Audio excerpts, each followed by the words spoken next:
ओम शांति। गीता में मुख्य वर्णन एक ऐसा है, उसमें कहा जाता है अंतमति सो गति, अर्थात अंतमति मतलब जब कोई भी मनुष्य आत्मा शरीर छोड़ती है, मतलब इस जीवन से अंत होता है उसका, जो वर्तमान में जी रही है।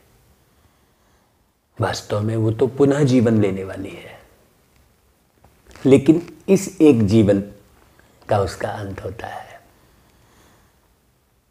लेकिन फिर भी जीवनांत हो गया नहीं कहते हैं, देहांत हो गया कहते हैं। मतलब इस देह से निकलने की जो तारीख है, उस समय जो मति यानी बुद्धि होती है, उसी अनुसार आत्मा स्वगति यानी उसी अनुसार आगे का मार्ग पुनः प्रशस्त करती है। तो यदि आपको पुनः जीवन बहुत सुख शांति से भरपूर जीना है, तो अंत समय में जो हमारी बुद्धि है वो श्रेष्ठ रहे और परमात्मा में लगी रहे, उसका पुरुषार्थ शरीर में रहते रहते हुए हमें जरूर कर लेना चाहिए। क्योंकि यदि बुद्धि में दुनिया की बातें, दुनियादारी रहेगी और इस संसार की वस्तु, व्यक्ति, वैभव याद आते रहेंगे बुद्धि में, तो उसी अनुसार आपका अगला जन्म, अगला जीवन आपको प्राप्त होगा। इसलिए बाबा रोज की वाणी में हमें सावधानी भी देते हैं, शिक्षा भी देते हैं, सुख भी देते हैं। तो ऐसे सुख देने वाले प्यारे पिता परमात्मा को हम निरंतर याद करें। क्यों निरंतर याद करें? क्योंकि इस शरीर से निकलने की कोई आपने तारीख फिक्स नहीं की है। कभी भी आपका यह शरीर किसी भी कारण से छूट सकता है, क्योंकि आप उतने सचेतन अवस्था में नहीं रहते हैं। सदैव देह के भान में, दौलत के भान में, दुनिया के प्रपंचों के भान में, रिश्ते नातों की याद के भान में रहते हैं। इसलिए बाबा रोज हमें बहुत सुंदर शिक्षाएं देकर हमारे जीवन को, आने वाले जीवन को संवारते हैं। तो 18 फरवरी 2021 की वाणी में बाबा ने कहा, मीठे बच्चे, सुख देने वाले एक बाप को याद करो। इस थोड़े समय में योग बल जमा करो तो अंत में बहुत काम आएगा। तो योग बल माना एक परमात्मा की याद का बल है ना। तो परमात्मा की याद सदैव रहेगी तो अंत समय में आप परमात्मा के पास ही जाएंगे। जो जीवन भर आप जिन परमात्मा के पास जाने की भावना रख रहे थे, उनके पास सहज जाने का जो उपाय है वो यही है कि इस देह में रहते रहते अब जो थोड़ा सा समय बचा है, क्योंकि अब सबके घर जाने का समय है, ये प्यारे बाबा धरती पे आकर स्पष्ट सुना रहे हैं। इसलिए बेहद के वैराग्य को प्राप्त करें। भाई, बेहद के वैराग्य प्राप्त करना मतलब यहाँ से आप खाना पीना छोड़ देना, वस्त्र बदल लेना, घर बार छोड़ देना, ये थोड़ी कह रहे हैं। बेहद का वैराग्य मतलब बेहद के ज्ञान को अपनी बुद्धि में बिठाकर इस दुनिया में रहते हुए, सब कार्य व्यवहार करते हुए परमात्मा की स्मृति में रहें। और ये याद रखें कि भाई वास्तव में जाना तो सबको एक दिन है। ये सब कहते हैं कि जाना तो सबको एक दिन है, लेकिन कहाँ जाना है ये नहीं मालूम। तो बाबा कहते हैं, देखो बेहद के वैरागी बच्चे, तुम्हें कौन सी सदा स्मृति रहनी चाहिए, है ना। तो देखो यह हमारा छीछी चोला है, ये जो शरीर जिसमें तुम बैठे हो, इसे छोड़ वापिस घर जाना है। यह स्मृति सदा रहे। बाप और वर्षा याद रहे, दूसरा कुछ भी याद ना आए। यह है बेहद का वैराग्य। भाई बाप और वर्षा याद कब रहेगा? जब हम एक्यूरेट समझ विकसित करेंगे अपनी बुद्धि में कि वास्तव में वो बाप कौन है। एक तो इस शरीर को जन्म देने वाला बाप है, दूसरा अलौकिक ज्ञान सुनाने वाला अलौकिक बाप है, और तीसरा पारलौकिक पिता परमात्मा बाप है। तो कर्म करते याद में रहने का ऐसा पुरुषार्थ करना है जो पापों का बोझा सिर से उतर जाए। तो कर्म करते कैसे याद में रहकर पुरुषार्थ करेंगे भाई? हाँ, जब उपराम स्थिति होगी, मतलब इस दुनिया से ऊपर बैठे राम में बुद्धि लगी रहेगी, जो ऊपर में बैठे हैं, जो निराकार ज्योति स्वरूप है, अशरीरी है। तब आत्मा तमो प्रधान से सतो प्रधान बन जाएगी। ऐसा पुरुषार्थ करेंगे तो जब आत्मा तमो प्रधान से सतो प्रधान बन जाएगी, तो फिर अगला जीवन उस आत्मा को कहें या उस व्यक्ति को बहुत सुंदर सतयुगी दुनिया में प्राप्त होगा। ओम शांति। बाप बच्चों को रोज बहुत सहज बातें समझाते हैं। देखो भाई, यह है ईश्वरीय पाठशाला। बरोबर गीता में भी कहते हैं भगवान आज, भगवान बाप सबका एक है। भाई सब भगवान तो नहीं हो सकते ना, लेकिन लोग क्या समझते हैं, ये भी भगवान वो भी भगवान, सब में भगवान। हाँ, सब बच्चे हो सकते हैं एक बाप के, लेकिन भगवान नहीं हो सकते। तो यह जरूर बुद्धि में आना चाहिए कि बाप स्वर्ग नई दुनिया की स्थापना करने वाला है। उस बाप से हमको स्वर्ग का वर्षा जरूर मिला होगा, तब ना हम इतना याद करते हैं भगवान को। फिर भारत में शिव जयंती गाई जाती है, परंतु शिव जयंती कैसे होती है यह तो बाप ही आकर समझाते हैं।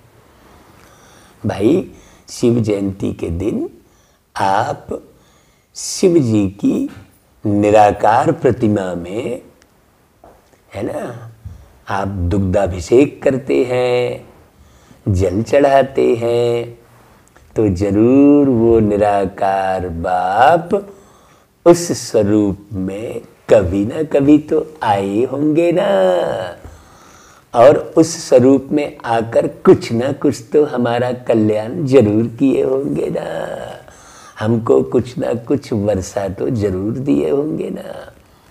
तो वो कब, ये बात नहीं मालूम है। तो बाबा खुद आकर बोलते हैं कि बच्चे, मैं कल्प के संगम युग पर आता हूं। कल्प के मतलब सतयुग, त्रेता, द्वापर, कलयुग पूरा बीत जाता है ना। अब कल्प के संगम युग का अर्थ एक ये भी बात होगी कि जब आत्माएं कलपने लगती हैं, बहुत दुखी होने लगती हैं, जब हमेशा आत्माओं का संगम अर्थात मिलन दुख से ही होता है, सुख से बहुत दूर चली जाती हैं, तब भगवान धरती पर आकर, है ना, सब आत्माओं की कल्पना अर्थात तड़फना, दुखी होना, सब आत्माओं का समाप्त करते हैं। तो इसलिए बाबा ने कहा कि देखो भारत में ही ये होता है, बच्चों को फिर पतित से पावन बनाने अर्थात वर्षा दे दे, इस समय बाप आए हुए हैं। बाकी तो सभी मनुष्य आत्माएं क्यों दुखी है भाई? क्योंकि इस समय सबको रावण का श्राप है, इसलिए सब दुखी हैं। भाई रावण का श्राप है मतलब सब लोग ये नहीं समझ पा रहे हैं कि ये जो 5 विकारों का वो उपयोग जो जीवन में कर रहे हैं वो वास्तव में दुखदाई है, श्रापित करता है वो। इसी के वशीभूत होकर, जैसे क्रोध के वशीभूत होकर कोई व्यक्ति किसी दूसरे को जो है दुख देने के लिए उल्टे सीधे संकल्प कर लेता है ना भाई। तो जो जैसा संकल्प करता है उसका परिणाम तो मिलता है। पहले के जमाने में लोगों ने दिखाया है कि फलाना ऋषि क्रोध में आकर श्राप दे दिया, मतलब अहित सोच लिया। श्राप देना माना किसी का अहित कर देना, है ना भाई। श्राप का मतलब समझना। तो बाबा ने जो इशारों में बात कही है कि रावण का श्राप है। रावण का श्राप माना विषय विकारों में पड़ी हुई आत्माओं के अंदर, मन के अंदर जो दूसरों के प्रति अहित करने की भावना आती है वो प्रभावित करती है, क्योंकि नेगेटिव बहुत जल्दी फैलता है। आप गौर से अगर सोचेंगे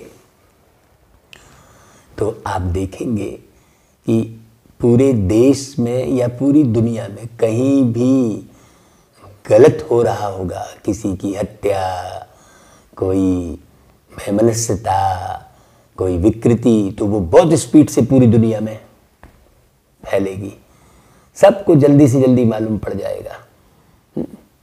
लेकिन प्यारे पिता परमात्मा शिव बाबा आए हैं, ये अभी तक नहीं फैला है, किसी को आज तक पूरा पूरा मालूम नहीं हुआ है अच्छे से। जबकि 80-85 साल से भी ऊपर इस बात को फैलाते हो गया, लेकिन लोगों को आज भी नहीं मालूम है कि ब्रह्मा कुमारी वास्तव में नवयुग की निर्माता है। हाँ, सतयुग लाने वाली है, परमात्मा से मिलाने वाली है। ये बात अभी समझ में नहीं आई है। अगर समझ में आए तो लोग सारे कर्मकांड छोड़कर और दुनियादारी में भटकना छोड़कर बाबा की मुरली को बहुत गहन गंभीरता से सुने। जब उन्हें ये मालूम पड़ जाए कि इसी ज्ञान से हम कलियुगी पुरानी दुनिया से छूट नई सतयुगी दुनिया में आ जाएंगे, उन्हें ये मालूम पड़ जाए कि वो मरते नहीं हैं कभी, बहुत गहरे से समझ जाएं, तो लोग केवल बाबा की मुरली के अलावा फिर कुछ भी ना सुने, है ना भाई। तो आप मुरली को बहुत सावधानी से सुनेंगे, अलर्ट होकर सुनेंगे, तो आपको मालूम पड़ेगा कि बाबा कौन कौन सी बात याद करने के लिए कहते हैं और कौन सी बात भूलने के लिए कहते हैं। तो बाबा क्या बोलते हैं कि देखो ये याद रखो कि कलियुगी दुनिया अब पुरानी हो गई है, इसलिए इस तरफ से बुद्धि हमको हटानी है। और हमेशा क्या याद रखो कि हम ब्रह्मा मुखवंशावली ब्राह्मण हैं। जो भी अपने को ब्रह्मा कुमार कुमारी समझते हैं उनको जरूर यह समझना चाहिए कि कल्प कल्प दादे से ब्रह्मा द्वारा वर्षा लेते हैं। बाकी इधर उधर बुद्धि नहीं भगाना चाहिए। इतने ढेर बच्चे और कोई के हो नहीं सकते। वह है सबका बाप। ब्रह्मा भी बच्चा है। सब बच्चों को वर्षा दादे से मिलता है ना भाई। उनका वर्षा है कौन सा? कौन? सतयुग की राजधानी। हाँ, यह बेहद का बाप जब स्वर्ग का रचयिता है तो जरूर हमको स्वर्ग की राजाई होनी चाहिए ना भाई। स्वर्ग का रचयिता तो शिव बाबा है और नर्क का रचयिता रावण अर्थात 5 विकार, मनुष्य आत्मा। स्वर्ग का रचयिता परमात्मा है ना, और नर्क के रचयिता आत्माएं, बहुत सारी आत्माएं। फिर बाबा परमात्मा धरती पे आकर आत्माओं को स्वर्ग की रचना में सहयोगी बनने कहते हैं। वही योग है, अर्थात स्वयं को बदलना। बहुत बारीक बात समझकर स्वयं को बदलना, परंतु भूल गए हैं। हाँ, बच्चे भूल गए हैं कि हमको स्वर्ग की बादशाही थी, है ना। और निराकार बाप कैसे देंगे ये भी नहीं मालूम सारी दुनिया को। बच्चों को भी नहीं मालूम था भाई, हमको भी थोड़ी मालूम था कि स्वर्ग की बादशाही कैसे देते हैं बाबा आकर। वो तो निराकार है, वो आकार साकार ब्रह्मा तन के द्वारा देंगे ना भाई। भारत में इनका राज्य था, किनका? लक्ष्मी नारायण का। अभी तो कल्प का संगम है। संगम पर ब्रह्मा है तब तो बीके कहलाते हैं। ब्रह्मा कुमार, ब्रह्मा कुमारी, ये शब्द ही कहां से आया? बिना ब्रह्मा बने ब्रह्मा कुमार और ब्रह्मा कुमारी कहां से आ जाएंगे? तो ब्रह्मा कुमार ब्रह्मा कुमारी शब्द तो आज से 100 साल पहले तो बिल्कुल नहीं रहा होगा ना भाई। तो जरूर बाबा ने धरती पर आकर एक को ब्रह्मा बनाया होगा। किसने? शिव बाबा ने। तो दुनिया में क्या होता है? जो साकार में प्रत्यक्ष दिखता है उसी का गायन होता है, जो दिखता नहीं है उसका गायन नहीं होता। उसका है, उसके लिए व्यक्ति जो है असमंजस में रहता है। तो इसीलिए ब्रह्मा के द्वारा सृष्टि की रचना कह दिए। लेकिन ये सूक्ष्म बात समझ में नहीं आई लोगों के कि ब्रह्मा के द्वारा सृष्टि की रचना लिखा हुआ है, तो ये द्वारा मतलब कोई और है ब्रह्मा के द्वारा कार्य करा रहा है। ये लोगों को समझ में नहीं आया, उसको ध्यान से सुना नहीं कि भाई लिखा है, वर्णन है कि ब्रह्मा के द्वारा सृष्टि की रचना। तो ब्रह्मा के द्वारा सृष्टि की रचना कौन करते? शिव बाबा करते हैं। तो एक आत्मा भी उतनी तीव्र गति का पुरुषार्थ जरूर करती होगी जो बाद में ब्रह्मा बनती होगी, है ना भाई। और फिर हम बच्चे जो तीव्र पुरुषार्थ करते हैं, एक एक बात को समझते हैं और पवित्र रहते हैं, ब्रह्मा कुमार वही कहलाएगा जो पवित्र रहता है, सत्यता पर चलता है, सबसे रूहानी प्रेम करता है। हाँ, सबका बहुत जो है रियल में, सत्य में सम्मान करता है, ऐसा झूठा सम्मान नहीं। वही ब्रह्मा कुमार कहलाएगा।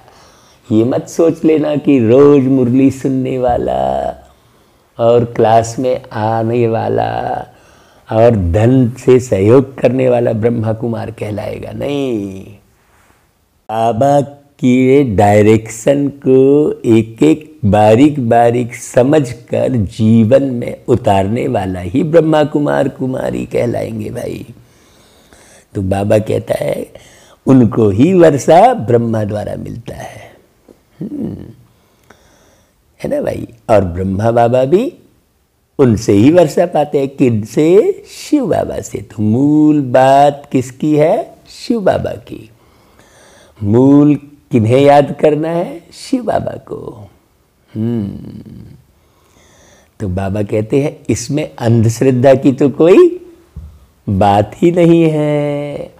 एडॉप्शन है ना भाई, गोद लिया है ना शिव बाबा ने ब्रह्मा बाबा के तन में आकर। भाई दुनिया में भी कोई किसी को गोद लेता है तो मुख से ही तो बोलता है ना कि हाँ भाई ये बच्चा अब से मेरा हो गया। भाई जैसे एक भाई पत्नी बनाता है तो मुख से ही तो बोलता है ना, मुख से ही अडॉप्ट करता है कि हाँ भाई ये कन्या अब आज से मेरी पत्नी होगी, है ना भाई। तो परमात्मा शिव बाबा भी ब्रह्मा के तन में आकर एडॉप्ट करते हैं, अर्थात गोद लेते हैं, मुख से ज्ञान सुनाकर समझाकर। तो बाबा की गोद में कौन जाते हैं? जो पूरा पूरा बाबा को याद करते हैं। आपने वो ध्रुव की कथा देखी होगी, सुनी होगी कि भाई ध्रुव सबको भूलकर एक परमात्मा की याद में बैठा रहा कई वर्षों तक। तब जो है परमात्मा धरती पर आकर उसे गोद में उठाए। तो गोद में उठाना मतलब, गोद में उठाना मतलब ज्ञान से ऊंचा उठाना। हाँ हाँ, गोद में मतलब जैसे साकार शरीर को, पूरे पूरे शरीर को एक व्यक्ति दूसरे को जो है अपनी गोद में बिठाकर पूरा पूरा शरीर उस धरती से अलग कर लेता है। जैसे बच्चे को गोद में उठाते हैं तो उसका धरती से कनेक्शन हट जाता है ना। अब वो बाप की गोद में रहता है। उसी प्रकार बाबा भी कैसे गोद में उठाते? जब हमारे बुद्धि का कनेक्शन पुरानी दुनिया से, इस देह दुनिया दौलत से हटकर एक परमात्मा में लग जाती है। बुद्धि का जो जोड़ है, जो कनेक्शन है, योग बना जोड़, कनेक्शन इंग्लिश में कहेंगे कनेक्शन। तो ब्रह्मा शिव बाबा के बच्चे हैं। हमको शिव बाबा से फिर स्वर्ग की बादशाही मिल रही है। ये बात पक्की समझ में आएगी तो फिर पुरुषार्थ कभी नहीं छोड़ेंगे। और सबसे बड़ी बात ये है कि अभी मिल रही है ऐसा नहीं है, हाँ पहले भी मिली थी, है ना भाई। जिसको 5000 वर्ष हुए, चक्र घूम गया, अभी फिर मिल रही है। ये भी गहरे समझने की बात है। हम देवी देवता धर्म के थे, पिछाड़ी तक वृद्धि होती रहती है। बाबा एकदम सरल करते हैं कि देखो भाई पहले भी आपको ये राजाई मिली थी, बादशाही मिली थी। तो जो चीज़ हम बार बार लेते हैं और हमें याद आ जाती है तो बड़ा सहज हो जाता है। भाई हम ही देवी देवता धर्म के थे। बाबा कहते हैं पिछाड़ी तक वृद्धि होती रहती है। जो अपने धर्म के होंगे वो आते जाएंगे। जैसे क्राइस्ट आया, क्रिश्चियन धर्म अभी तक है, वृद्धि होती रहती है। वे जानते हैं कि क्राइस्ट द्वारा हम क्रिश्चियन बने। आज से 2000 वर्ष पहले क्राइस्ट आया था, अब वृद्धि हो रही है। हाँ, पहले पहले सतो प्रधान फिर रजो। आज से 2000 वर्ष पहले, अभी 2021 हो गए। मतलब ये जो सन शुरू हुआ है ये तो अंग्रेजी सन है ना भाई, है। इसके पहले दूसरी परिपाटी थी, एक के पहले दूसरी परिपाटी थी। तो बड़ी गहरी बात समझना। देखो बाबा ने 2000 वर्ष पहले 2021 एक लमसम बोला बाबा ने। तो बाबा कहते हैं देखो पहले पहले सतो प्रधान, बड़ी सूक्ष्म बात समझने की रहती है बाबा की मुरली में, लेकिन हम उतने गौर करके सुने। ऐसा नहीं ओम शांति जल्दी जल्दी कर दिए, हाँ ठीक है बाबा बहुत अच्छा मुरली, नहीं, बारीक समझना है। पहले पहले सतो प्रधान फिर रजो तमो में आते हैं, है ना भाई। कौन? हम आत्माएं। बाबा कहते देखो तुम सतयुग में सतो प्रधान थे, फिर सतो हुए। कहाँ सतो हुए? त्रेता युग में। फिर रजो, फिर तमो में आए हो। तमो प्रधान सृष्टि से फिर सतो प्रधान जरूर होती है। कौन बनाते हैं? सत्यम शिवम सुंदरम। नई दुनिया में आदि सनातन देवी देवता धर्म था। मुख्य धर्म है 4। तुम्हारा धर्म आधा कल्प चलता है, माने 2500 साल चलता है। अब 2500 साल मतलब अब यहाँ की काउंटिंग मत करते रहना। हाँ, आधा कल्प चलता है, सीधी सी बात। यहां भी तुम उस धर्म के हो, लेकिन विकारी होने के कारण तुम अपने को देवी देवता नहीं कहलाते हो, तुम उस धर्म के हो। तुम कौन? तुम आत्मा, ये भूलना नहीं। बाबा कहता देखो बच्चे, तुम थे आदि सनातन देवी देवता धर्म के, परंतु वाम मार्ग में जाने के कारण तुम पतित बने हो। इतनी गहरी बात कोई मनुष्य नहीं सिखा सकता। सिखा सकता है क्या? सोचो, कोई भी पंडित पुजारी कोई भी है, ऐसी गहरी बात बताया क्या कि तुम आत्मा हो और देवी देवता थे, तुम ही आत्मा। वो जो नारायण देवता का जो शरीर दिखाई दे रहा है वो एक आत्मा है ना भाई, वो तुम ही थे। बताओ, ऐसी याद आ रही है तो कितना नशा चढ़ेगा जब ऐसी याद आएगी। तो बाबा देखो कैसे याद दिलाते हैं।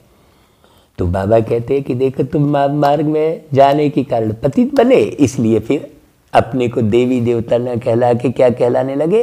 हिंदू कहलाने लगे।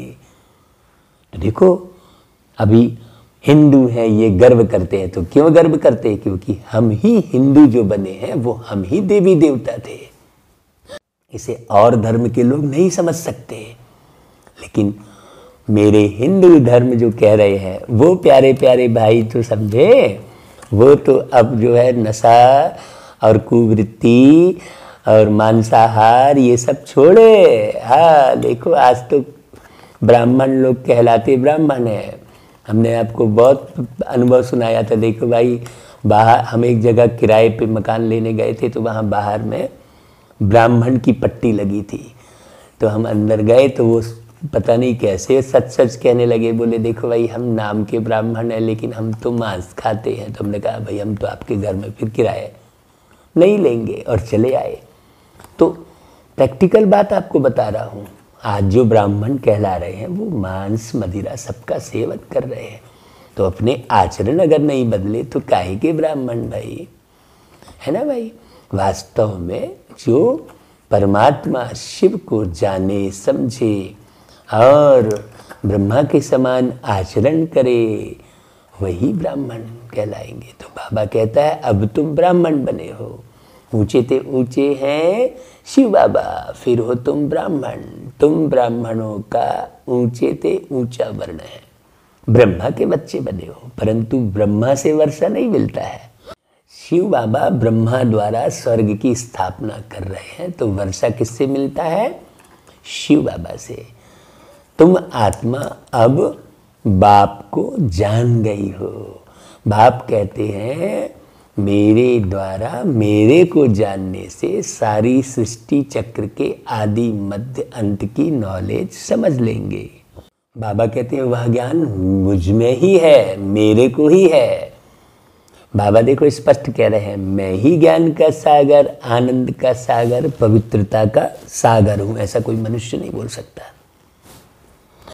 कोई बोल सकता है क्या? वो गीत बना ना, यार हमारी बात सुनो, ऐसा एक इंसान चुनो जिसने पाप ना किया हो, जो पापी न हो। तो कोई तो सामने आया नहीं भाई, ये गीत बंद करो। इसका मतलब पवित्रता का सागर एक परमात्मा ही है। तो मैं ही पवित्रता का सागर हूं। ये कौन बोल रहा है? वो शिव बाबा बोल रहे हैं। 21 जन्म तुम पवित्र बनते हो, फिर विषय सागर में पड़ जाते हो। ये पूरी काउंटिंग बता रहे हैं बाबा कि भाई 21 जन्म तुम पवित्र बनते हो। कब 21 जन्म के लिए पवित्र कब बनते हो? अभी संगम पर। हाँ, ऐसे पवित्र बनते हो जो 21 जन्म तुम्हारी आंख किसी देह में नहीं डूबती। अभी तो सबकी आंखें एक दूसरे की देह में ही डूबती है, बार बार डूबती है, फिर भूल जाते हो। बाबा कहते हैं आके देखो, बड़ी बारीक बात है। अभी ज्ञान का सागर बाप तुमको पतित से पावन बनाते हैं, तो वो बात याद रखनी चाहिए। हाँ, आंखें कहीं डूबनी नहीं चाहिए भाई। कोई गंगा का पानी पावन नहीं बना सकता। स्नान करने जाते हैं, परंतु वह पानी कोई पतित पावन पानी तो नहीं है ना भाई। पानी कोई चैतन्य में है क्या? हाँ, ज्ञान की गंगा में डुबकी लगाने से पावन बनते हैं। यह नदियां तो सतयुग में भी है तो कलयुग में भी है, पानी का फर्क नहीं रहता। कहते भी है सर्व का सद्गति दाता एक राम, वही ज्ञान का सागर पतित पावन है। बाप आकर ज्ञान समझाते हैं जिससे तुम स्वर्ग के मालिक बनते हो। तो इतनी गहरी गहरी बात बाबा बता रहे। देखो, सतयुग त्रेता में भक्ति शास्त्र आदि कुछ होते नहीं। स्पष्ट बात है, सतयुग त्रेता है संगम युग की प्रारब्ध, मतलब कमाई। सतयुग त्रेता है कमाई और संगम युग है कमाई करने का युग। और सतयुग त्रेता, उसके बाद फिर कमाई नहीं कर सकोगे। अभी जितनी कमाई जमा करोगे ज्ञान रत्नों की, समझ की, उतना ही लंबे समय तक आप समझदार रहोगे।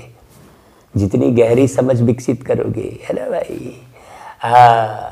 बाबा कहते हैं तुम बाप से वर्षा लेते हो सदा सुख का, ऐसे नहीं वहां तुमको गंगा स्नान करना है, वह कोई यात्रा करनी है।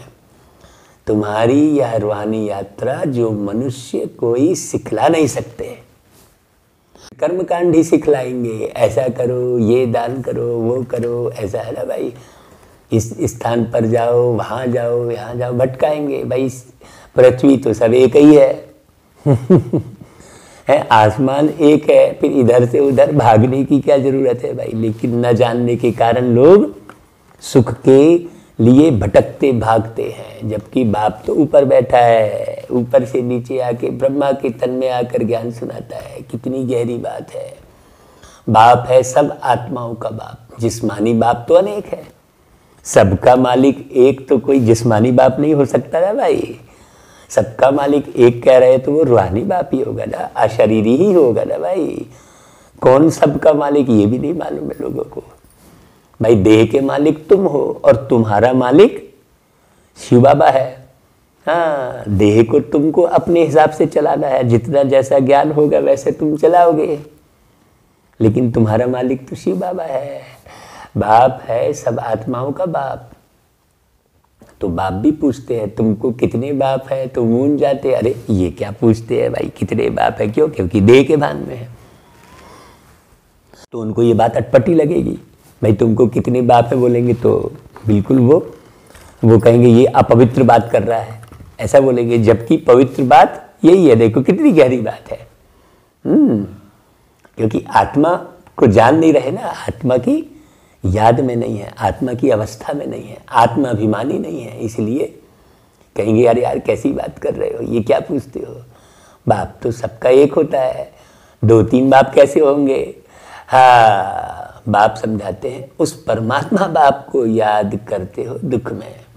दुख में हमेशा कहते हो हे परमपिता परमात्मा हमको दुख से छुड़ाओ। तो 2 बाप हुए ना भाई, एक जिस्मानी बाप, दूसरा रूहानी बाप, जिसकी महिमा गाते हैं तुम मात पिता हम बालक तेरे, तुम्हारी कृपा से सुख घनेरे। कहते हैं ना भाई तुम मात पिता। तो भाई किसको कहते हैं तुम मात पिता? लौकिक माँ बाप से सुख घनेरे तो नहीं मिलते हैं ना। जब दुख होता है तो उस बाप का सिमरन करते हैं, तो उस बाप को जानना चाहिए ना अच्छे से भाई। या बाप ही ऐसा प्रश्न पूछते हैं, दूसरा तो कोई पूछ ना सके। कोई भी बाप अपने बच्चे को थोड़ी पूछेगा कि तुमको कितने बाप हैं? कोई पूछेगा क्या बाप, लौकिक बाप? ये तो निराकार बाप ही पूछ रहे हैं। इस बात से भी स्पष्ट हो रहा है कि भाई यहाँ बोल कौन रहे हैं। भक्ति मार्ग में तुम गाते हो बाबा आप आएंगे तो हम आपके सिवाय और कोई की नहीं सुनेंगे, और तो सब दुख देते हैं, आप ही सुख देने वाले हो। तो बाप आकर याद दिलाते हैं कि तुम क्या कहते थे भाई, कहते थे लेकिन तुम भूल गए, अभी मैं आया हूं तो पहचान नहीं रहे हो। बाबा कहते तुम जानते हो, तुम ही ब्रह्मा कुमार कुमारी कहलाते हो। मनुष्य की ऐसी पत्थर बुद्धि है जो यह भी नहीं समझते कि बीके क्या है। अब किसी ने बिना जाने पहचाने अपने नाम के आगे बीके लिख दिया तो बीके थोड़ी हो गया, केवल अक्षर बस लिखने से थोड़ी। हाँ, वैसा बनना पड़े ना। कोई भी अपने नाम के जो साथ जो है मुख्यमंत्री थोड़ी लिख देगा भाई। वो तो बनना पड़े ना, वैसी मेहनत करनी पड़े, तो वैसा ही ब्रह्मा कुमार कुमारी बनना पड़े। ऐसा थोड़ी कि आ गए तो बीके लिखना शुरू कर दिए। इसलिए सभी बाबा के बच्चों को अपनी ओर बहुत गहराई से निहार कर फिर बीके लिखना चाहिए। अगर मान लो आप सही रीति फॉलो नहीं कर रहे हैं, आपको मालूम है, हर एक बच्चा जानता है कि वो कहाँ पर झूठ बोल रहा है, कहाँ पर गफलत कर रहा है, वो जान रहा है। जानते हुए भी बाबा ने एक दिन मुरली में कहा था कि अपने विवेक का खून कर देते हैं। गफलत करने वाले कभी अपने नाम के आगे बीके ना लिखें, वो स्पष्ट कह दें कि नहीं भाई अभी हम ब्रह्मा कुमार कुमारी नहीं बने हैं, वो बिल्कुल ना लिखें। हाँ, ये बड़ी गहरी बात है। तो बाबा कहते हैं कि ऐसे पत्थर बुद्धि हैं जो यह भी नहीं समझते कि बीके क्या है। मम्मा बाबा कौन है? या कोई साधु संत नहीं है मम्मा बाबा। साधु सन्यासी को गुरु कहेंगे, माता पिता नहीं कहेंगे। कहेंगे क्या साधु सन्यासी को माता पिता? नहीं कहेंगे। यह बाप तो आकर दैवी धर्म का राज्य स्थापन करते हैं। भाई ऐसी कोई वाणी चला ही नहीं सकता कि दैवी धर्म का राज्य स्थापन करते हैं। तो जहां यह लक्ष्मी नारायण राजा रानी राज्य करते थे, उस राज्य में तुमको ले जा रहे हैं बाबा। पहले पवित्र थे, फिर अपवित्र बनते हैं। जो पूज्य थे फिर 84 जन्म लेते हैं। पहले बेहद के बाप का 21 जन्म सुख का वर्षा मिलता है। तो कुमारी वह जो 21 कुल का उद्धार करे। देखो कल ही ये बात सभा में बाबा ने निकलवाई थी। हाँ, कि भाई देखो ये 21 जन्म कुल का उद्धार करे, इसका भी बड़ा गहरा रहस्य है। तो यह तुम्हारा गायन है भाई। 21 जन्म मतलब 21 कुल हो गया ना भाई, अलग अलग। हाँ, तुम कुमारियाँ हो, गृहस्थी नहीं हो। बल बड़े हैं लेकिन मर्जी व बन सब बाप के बच्चे बच्चियाँ बने हो ना। शरीर रूप में बड़े दिख रहे हो, लेकिन हो तो आत्मा छोटे से बच्चे। प्रजापिता ब्रह्मा के ढेर बच्चे हैं, तो कौन से बच्चे? आत्मा बच्चे। और वृद्धि को पाते रहेंगे, फिर यह सब देवता बनेंगे। यह शिव बाबा का यज्ञ है। इसको कहा जाता है राजस्व यज्ञ, स्वराज्य पाने का यज्ञ। भाई हम आपको एकदम सच्ची बात बता रहे हैं। जब हम पहले पहले बाबा के ज्ञान में आए, सेंटर पे जाके रोज मुरली सुनने लगे, तो बहुत दिनों तक हमें ये समझ में नहीं आया था कि भाई हम ही देवी देवता बनने वाले हैं। जब खूब सुने, समझे, खूब अध्ययन किए, रात को 2-2 बजे उठकर, 3-3 बजे उठकर बाबा की मुरली को अंडरलाइन करके पढ़े, तब समझ में आया। तो अभी जितने भी कोई नए नए बच्चे हैं, वो गहरे में अंदर आत्मसात थोड़ी कर रहे हैं। हाँ, कि यार हम ही देवी देवता बनने वाले। हम मैंने कौन? हम आत्मा, अति सूक्ष्म आत्मा। इस मनुष्य शरीर को छोड़ फिर देवताई शरीर लेंगे। तो बाबा देखो कितनी खुशी से कह रहे हैं कि देखो फिर यह सब देवता बनेंगे। ये शिव बाबा का यज्ञ है। स्वराज्य पाने का यज्ञ है। राजस्व यज्ञ मतलब पूरा राजस्व हमारे हाथ में हमें मिलने वाला है। राजस्व मतलब संपत्ति है ना भाई। इस राजस्व अश्वमेध ज्ञान यज्ञ में क्या करना है ये कोई समझ नहीं पाता है जल्दी से। शरीर सहित जो कुछ है वह बलिहार करना है अथवा स्वाहा करना है। इस यज्ञ में तो तुम फिर राज्य पाएंगे। हाँ, इसलिए देखो ये खुशी की बात सुनकर अपनी आह को समाप्त करना है, अंदर की आह। अब कोई आह बची है क्या? देखो जांच करो भाई। बाप याद दिलाते हैं कि भक्ति मार्ग में तुम गाते थे कि ओ बाबा आप जब आएंगे तो हम बलिहार जाएंगे, वारी जाएंगे। अब तुम अपने को सब ब्रह्मा कुमार कुमारियाँ तो समझते हो। भल रहो अपने गृहस्थ व्यवहार में, परंतु पावन रहना होगा, कमल पुष्प समान।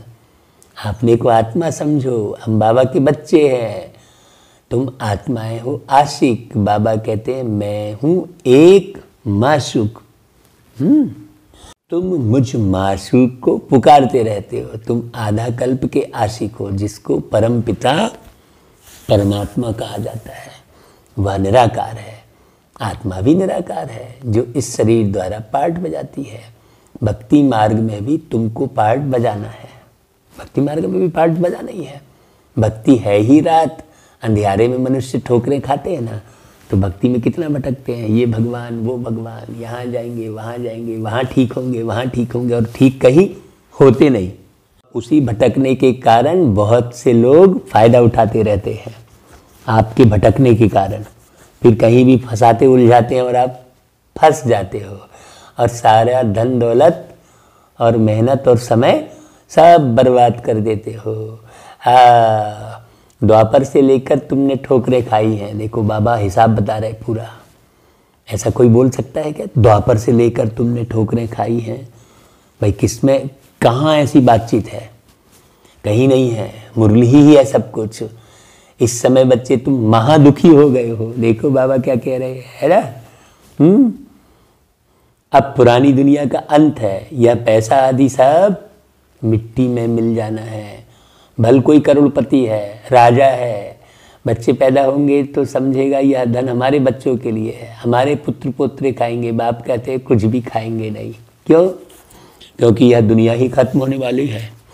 हाँ, इसलिए कल की वाणी जो चल रही थी सभा में, वहाँ पर एक बात बहुत अच्छी आई थी कि भाई वंश की फिक्र ना करो, अब बाबा का अंश मतलब ज्ञान जो सुना रहे हैं वो एक एक बारीक बारीक समझो। अंश यानी बिल्कुल छोटा।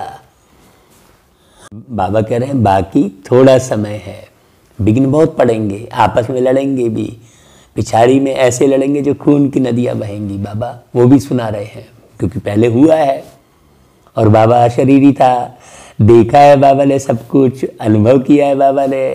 क्योंकि बाबा संगम युग में आते हैं तो पूरी दुनिया का खलास करने के बाद ही फिर वतन जाते हैं, ऐसे थोड़ी वतन चले जाते हैं बाबा। बड़ी खुशी की बात है कि देखो इस समय बाबा हमारे आसपास है। हाँ, बाबा अभी वतन थोड़ी जाते हैं, बाबा को बच्चों की फिक्र रहती है। तुम्हारी तो कोई से लड़ाई नहीं है भाई, तुम योग बल में रहते हो, तुम याद में रहेंगे तो कोई भी तुम्हारे सामने बुरे विचार से आएंगे तो उनको भयंकर साक्षात्कार हो जाएगा और झट भाग जाएंगे। हाँ, ये आप उस स्वरूप की स्मृति में रहो। बाबा देखो कैसे गहरी बात बता रहे हैं। जो पक्के बच्चे हैं पुरुषार्थ में रहते हैं कि मेरा तो एक शिव बाबा, दूसरा ना कोई। भले सेवा बहुत सारी करो लेकिन बुद्धि में अंदर क्या रहे, शिव बाबा। अब हम भले भागवत कथा सुनाते हैं लेकिन बुद्धि में हम क्या रखते हैं, शिव बाबा को रखते हैं। राम कथा सुनाते हैं, भाई सेवा अर्थ ये युक्ति रची है ताकि राम कथा सुनने वाले आ जाएं, कृष्ण कथा सुनने वाले आ जाएं। तो बाबा ने ही तो कहा था भाई कि भाई तुम कृष्ण के भक्तों को सुनाओ, शिव जी के भक्तों को सुनाओ, कहा था ना भाई बाबा ने। तो इसलिए ये युक्ति रची है भाई। अब कोई कहे अरे यार ये तुम क्या भागवत कर रहे हो, भाई बड़ी सोचने की बात है। अब भाई भागवत कथा करनी है तो फिर वैसा स्वरूप भी बनाना पड़े, बाहरी स्वरूप को भी, है ना। नहीं तो आम व्यक्ति तुरंत कैसे जान जाए, हैं? उनकी परिपाटी को भी थोड़ा अपनाना पड़े, हैं? तब तो हम क्लियर कर सकते हैं ना। तो बहुत सारे बाबा के बच्चे मूंझ जाते हैं, अरे यार ये क्या कर रहा है, ये अपना नाम कर रहा है। नहीं, ऐसे इसमें अपना नाम करने की बात नहीं है। हम लोगों को बताते हैं देखो भाई भागवताचार्य मतलब भगवान के आचरण को धारण करने वाला। तो वास्तव में जितने बच्चे जो बाबा के हैं सब भागवताचार्य हैं। जो भगवान के आचरण को धारण कर रहे हैं वो सब भागवताचार्य हैं, और जो भगवान के आचरण को धारण नहीं कर रहे हैं वो तो ब्रह्मा कुमार भी नहीं कहला सकते। फिर तो वो ब्रह्मा कुमार की ड्रेस भी उन्हें नहीं पहननी चाहिए, सोबाजी नहीं, बैच लगा लिए और आचरण एक भी नहीं। तो ऐसे बच्चे बैच लगाकर वास्तव में स्वयं को धोखा दे रहे हैं। जैसे वो लोग भक्ति में साधु का भेष धर के उल्टा सीधा कर्म करते हैं तो वो स्वयं को धोखा दे रहे हैं ना भाई। लोग तो भेष में आकर तुरंत चरण छुएंगे लेकिन वो सच्चाई है क्या, नहीं है। वैसा ही यहाँ भी बहुत अच्छे से समझो, ऐसा नहीं वाइट ड्रेस पहन लिए बाबा का बैच लगा लिए, नहीं, वैसा पुरुषार्थ करना है। आपका बैच अर्थात शिव बाबा आपके लोगों के को आपके व्यवहार में अनुभव हो, आपके नयनों में अनुभव हो, क्योंकि बाबा प्यार का सागर है। तो आपके नयन भी रूहानी प्यार लुटाते रहें। हाँ, आप ही खुद देह के जाल में फंस गए तो फिर काहे के ब्रह्मा कुमार? नहीं, बाबा स्पष्ट कहता है। तो बाबा कहता है देखो कि भाई यह दुनिया ही खत्म होने वाली है ना भाई। तुम योग में रहेंगे तो कोई कैसा भी आएगा तो वो भाग जाएगा। तुम शिव बाबा को याद करेंगे और वो भाग जाएंगे। जो पक्के बच्चे हैं, पुरुषार्थ में रहते हैं, तो वो एक शिव बाबा, दूसरा ना कोई। बाप समझाते हैं कि हथ काट दे और दिल यार दे। बच्चों को, घर को भी संभालना है। अब घर थोड़ी छोड़ देना है, नहीं तो लोग क्या कहेंगे कि अरे यार ये कैसा ज्ञान है, ये घर छोड़ के भाग गया। हाँ, दुनिया वालों को नहीं कहेंगे, कोई संत बन जाएगा उसको नहीं कहेंगे घर छोड़ के भाग गया। भाई वो लोग भी तो घर छोड़ के भागते हैं, सन्यासी बन जाते, फिर उनके पैर छूते हैं जाकर, उनको नहीं बोलते। यहाँ पर सच्ची सच्ची जो प्राप्ति हो रही है वो समझ में नहीं आती ना, इसलिए लोग कहते हैं। तो बाबा कहते हैं अरे भाई घर छोड़ने की जरूरत नहीं है तुमको। तुम बाबा को याद करेंगे, पक्के बनेंगे तो बहुत अच्छे से अपने घर को भी संभालेंगे। बाबा कहते हैं घर में रहो परंतु तुम आत्माएं बाप को याद करो तो पापों का बोझा भी उतर जाएगा। सिर्फ मुझे याद करो तो तुम तमो प्रधान से सतो प्रधान बन जाएंगे, परंतु नंबरवार पुरुषार्थ अनुसार। तो पुरुषार्थ ऊंचा करो, फिर तुम सब यह शरीर छोड़ेंगे। देखो ऐसा कोई बोलेगा क्या? तुम सब यह शरीर छोड़ेंगे। बाबा सभी आत्माओं को मच्छरों सदृश ले जाएंगे। ऐसी वाणी कोई चला सकते हैं क्या?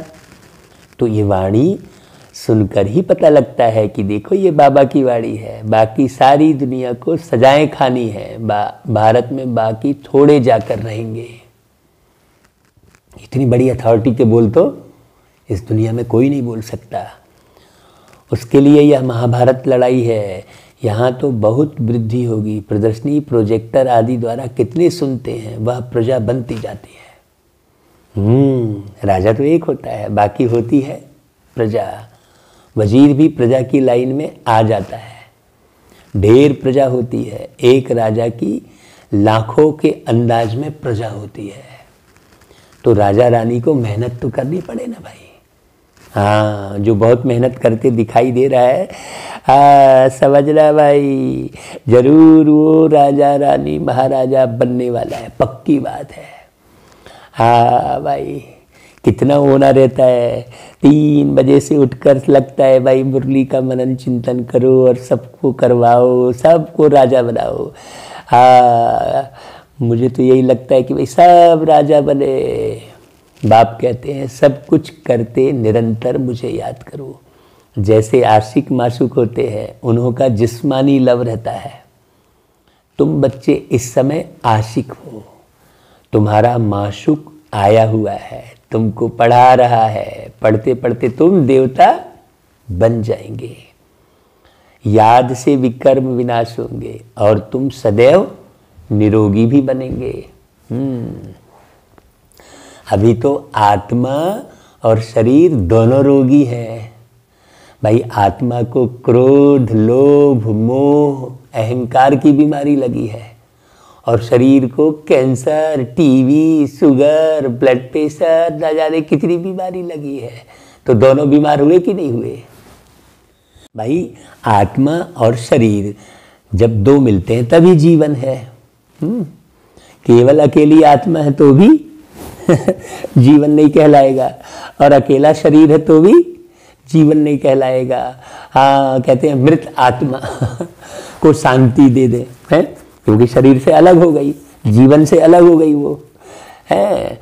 हाँ, आत्म रूप में जी रही है ये किसी को नहीं मालूम है। सोच के रूप में जी रही है, उसके अंदर विचार चल रहे हैं, ये नहीं मालूम है लोगों को। तो मृत आत्मा कह देते हैं। आत्मा के बगैर शरीर मृत हो जाता है। बड़ी गहरी बात है। बाबा कहते हैं देखो, बाबा पूरे 84 चक्र के बारे में समझाते हैं। 84 के चक्र को भी याद रखना है, तब ना तुम पहला जन्म लेंगे। अब तुम्हें 84 का चक्र याद ही नहीं है तो तुम पहला जन्म कहाँ से लेंगे? सतयुग में। सतयुग में इतने जन्म, त्रेता में इतने जन्म, ये बाबा सारा बताते हैं। हम देवी देवता धर्म वालों ने क्या किया, पूरे 84 का चक्र लगाया है। आगे चलकर तुम बहुत वृद्धि को पाएंगे, तुम्हारे सेंटर्स हजारों की अंदाज में हो जाएंगे। बाबा ये बहुत पहले मुरली चलाए हैं ना ब्रह्मा के तन में, अब तो हो गए हैं। गली गली में समझाते रहेंगे कि सिर्फ बाप को और वर्षे को याद करो। हाँ, अब चलो घर वापिस, या तो छीछी चोला है। तो बाबा ये गहरी गहरी बात बता रहे हैं कि भाई बाप को और वर्षे को याद करो, यही लोगों को समझाओ, अपने से मत जोड़ो। हाँ, अपने से जोड़ोगे तो घाटा पड़ जाएगा। क्यों? क्योंकि कोई भी विकारी आत्मा तुमको याद करेगी तो तुम उसके घर में जाके जन्म ले लेंगे फिर। ये शरीर छोड़ के अंतमति सुगति हो जाएगी। तो अपने प्रभाव में मत लो कभी भी किसी को। ऐसे बेहद के वैरागी बनो जो कोई तुमसे यहाँ ना जुड़ पाए, बाप से जुड़े। हाँ, बाबा कहता है हाँ, नहीं तो भाई नहीं भाई यार हमारे आश्रम से जुड़े, हमारे सेंटर से जुड़े वो, हाँ नहीं ऐसे मैंने उलझना नहीं है। अब चलो घर वापस, बाबा कहता है। या तो छीछी चोला है, यह है बेहद का वैराग्य। सन्यासी तो सिर्फ हद का घर बार छोड़ देते हैं, वह है हठ योगी। हाँ, कई तो गुस्से में शरीर छोड़ देते हैं और गुस्से में घर बार छोड़ देते हैं। हाँ, बहुत लोग जो है घर से जो है परेशान होकर अगर यहाँ समर्पित हो रहे हैं तो उनको कोई ज्ञान हासिल नहीं होने वाला है। हाँ, वह राजयोग सिखला नहीं सकते। कहते हैं यह भक्ति भी अनादि है। भाई ऐसा नहीं बाबा केवल भक्ति वालों की बात कर रहे हैं, आप बहुत बारीकी से समझना। जो घर की गरीबी से परेशान होकर आ गए, हाँ ऐसी कोई स्थान थोड़ी बना रहे हैं बाबा कि लड़ झगड़ के आ गए तो चलो भाई पति ने त्याग दिया तो आ गए, चलो एक स्थान ऐसा है। नहीं, ये तो भाई बहुत अलग बात है। लोग समझते नहीं है इस बात को, तो वो कुछ नहीं पा सकता। हाँ, वो झूठ बोल कर आएगा कि हाँ भाई हम सब नहीं, समझने वाला ही जुड़े, तभी बहुत अच्छी स्थापना हो सकती है। तो बाबा कहते हैं कि बच्चे देखो ये भक्ति भी अनादि है, फिर घूम फिर के फिर वही भक्ति करोगे, है ना। बाप कहते हैं यह भक्ति तो द्वापर से शुरू होती है, 84 पीढ़ियाँ उतरी, अब तुम तमो प्रधान बन गए। तुम सो देवी देवता थे, क्रिश्चियन कहेंगे हम सो क्रिश्चियन थे। तुम जानते हो हम सतयुग में थे, बाप ने देवी देवता धर्म स्थापन किया। यह जो लक्ष्मी नारायण थे वह अब ब्राह्मण बने हैं। सतयुग में एक राजा रानी थे, एक भाषा थी, यह भी बच्चों ने साक्षात्कार किया है। भाई समझा है ना भाई, एक भाषा होगी प्रेम की भाषा। हाँ, वही समासा वही समासा, ले जा प्यार जरा सा, दे जा प्यार जरा सा। वो गीत सुना होगा, बहुत अच्छा गीत है वो भी। हाँ, बहुत पहले बना था ये गीत। वही समासा वही समासा, ले जा प्यार जरा सा, दे जा प्यार जरा सा, ओ ले जा प्यार जरा सा, दे जा प्यार जरा सा, ओ ले जा प्यार जरा सा, दे जा प्यार जरा सा। तो उन्होंने तो जरा सा प्यार की बात कही है, बाबा तो प्यार का सागर है। तो अब जरा सा प्यार नहीं देना है, अब पूरा पूरा आत्मी प्यार देना है। दिल चंदा का ले आएंगे, हो ऐसा गीत है भाई, दिल चंदा का ले आएंगे। चंदा कौन है भाई? हमारा ब्रह्मा बाबा, जिसने अपने दिल को शिव बाबा को दिया है। आ जाएंगे उस धरती पर, आकाश को छू के आएंगे, है प्यारी भाषा हुई, ऐसा करके गीत है ना भाई, आपको याद नहीं आ रहा है। हाँ, आकाश को छू के आ जाएंगे कह रहे हैं, मतलब आकाश से उस पार परम धाम को छू के वापस इस सतयुगी दुनिया में आ जाएंगे देवी देवता घराने में। ऐसा नशा हर गीत में चढ़े। हाँ, ऐसा नहीं है कि वो गीत आप अर्थ को बहुत अच्छे से समझोगे, हर गीत के अर्थ को समझोगे। आप ये नहीं कहोगे अरे यार ये कौन सा गीत गाने लगे, नहीं, अर्थ सहित आप समझ सकते हैं हर बात को। बाबा कहते हैं तुम ही 84 जन्म लेते हो। वह जो कहते हैं आत्मा निर्लेप है, वह कह देते हैं ईश्वर सर्वव्यापी है। वो तो रॉन्ग है ना भाई। हाँ, सब शरीरों में आत्मा है, फिर कैसे कहते हो हमारे में परमात्मा है? भाई सब शरीरों में आत्मा है ना भाई, फिर तो सब फादर्स हो गए अगर सब शरीरों में परमात्मा है तो। हाँ, कितने तमो प्रधान बन गए है ना भाई। अंधेरा, किस बात का अंधेरा? अज्ञान का अंधेरा। तमो प्रधान किस लिए कह रहे हैं? अज्ञानता के कारण। आगे जो सुनते थे वह मान लेते थे, हाँ सत महाराज करते हैं, बस पूरी रामायण कर लिए, अब मालूम कुछ नहीं, उसकी गहराई का पता ही नहीं। अब बाप आकर सत्य सुनाते हैं, तुमको ज्ञान का तीसरा नेत्र देते हैं, है ना भाई। वो तीसरी की कथा कह देते हैं ना भाई, जिससे तुम सृष्टि के आदि मध्य अंत को जानते हो। तीसरा नेत्र, सृष्टि के आदि मध्य अंत, ये तीन बातें हो गई। तीसरा नेत्र, यह सब भक्ति मार्ग का। हाँ भाई, भक्ति मार्ग का सैपलिंग कौन किसको कह रहे हैं भाई? अमर कथा, अमरनाथ की यात्रा है ना, कहते हैं।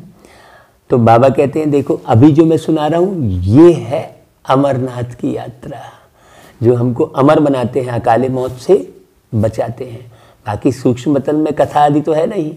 हाँ, वो सब भक्ति मार्ग का सैपलिंग है। तुम अमर कथा सुन रहे हो अमर बनने के लिए, वहाँ तुम खुशी से एक शरीर छोड़ दूसरा जाकर लेंगे। मने मरना किसको कह रहे हैं? दुखी होना मरना है। तो यहाँ तो कोई मरते हैं तो रोते पीटते हैं, वहाँ बीमारी आदि होती नहीं, सदैव एवर हेल्दी रहते हैं, आयु भी बड़ी होती है, वहाँ पतितपना होता नहीं। अब यह पक्का कर लेना है कि हमने 84 का चक्र अब पूरा किया है, ऐसा पक्का होना चाहिए आत्मा को। हाँ, अब बाबा हमको लेने आया है, पावन बनने की युक्तियाँ भी तुमको बताते हैं। जो मुरली आत्मसात करेगा ना, उसको पूरे दिन और पूरी रात वो कहीं नहीं भटकेगा, पक्की बात है। सपने में भी नहीं भटकेगा वो सोया हुआ होगा, माने शरीर को विश्राम देगा, लेकिन आत्मा वो जागृत रहेगी हमेशा। और जो भटका हुआ होगा, ज्ञान को नहीं समझेगा, वो यहाँ बैठे भी जो है भटकता रहेगा, इधर उधर बुद्धि भागती रहेगी। जिसकी बुद्धि इधर उधर भागती है वो आत्मा थक जाती है। हाँ, और थकान के कारण ही उसे विश्राम की आवश्यकता पड़ती है। बाकी वास्तव में थकान की कोई बात ही नहीं है। शरीर जो है वो होगा, बिगड़ेगा, सब कुछ होगा, क्योंकि ये जड़ वस्तुओं से बना है शरीर, है ना। यहाँ के उपस्थित 4 तत्वों से बना है शरीर। बाबा कहते हैं वहाँ बीमारी आदि होती नहीं, सदैव एवर हेल्दी रहते हैं, आयु भी बड़ी होती है ना। अब यह पक्का कर लेना चाहिए। अब बाबा हमको लेने आया है, पावन बनने की युक्तियाँ तुमको बताते हैं, सिर्फ मुझ बाप को और वर्षे को याद करो। बाबा कहते हैं सिर्फ मुझ बाप को और वर्षे को याद करो। सतयुग में 16 कला संपूर्ण, फिर कला कम होती जाती है। अब तुम्हारे में कोई कला नहीं रही है, बाप ही दुख से छुड़ाकर सुख में ले जाते हैं, इसलिए लिबरेटर कहा जाता है। सबको अपने साथ ले जाते हैं। तुम्हारे गुरु तुमको साथ थोड़े ही ले जाते हैं, वो गुरु चला जाता है तो चेला गद्दी पर बैठता है, फिर चेलों में बहुत गड़बड़ हो जाती है, आपस में गद्दी के लिए लड़ पड़ते हैं। बाप कहते हैं मैं तुम आत्माओं को साथ ले जाऊंगा, तुम संपूर्ण नहीं बनेंगे तो सजाएं खाएंगे और पद भ्रष्ट होगा। यहाँ तो भाई राजधानी स्थापन हो रही है। अच्छा भाई, फिर बाबा खूब याद प्यार देते हैं, सब बाबा को दिन भर याद करो। और बाबा नमस्ते करते हैं तो हम बच्चे भी बाबा को नमस्ते करते हैं। अच्छा भाई, फिर धारणा के लिए सार, याद का ऐसा अभ्यास करना है जो बुरे विचार वाले सामने आते ही परिवर्तन हो जाए। हाँ, इतना बाबा की याद में रहना है।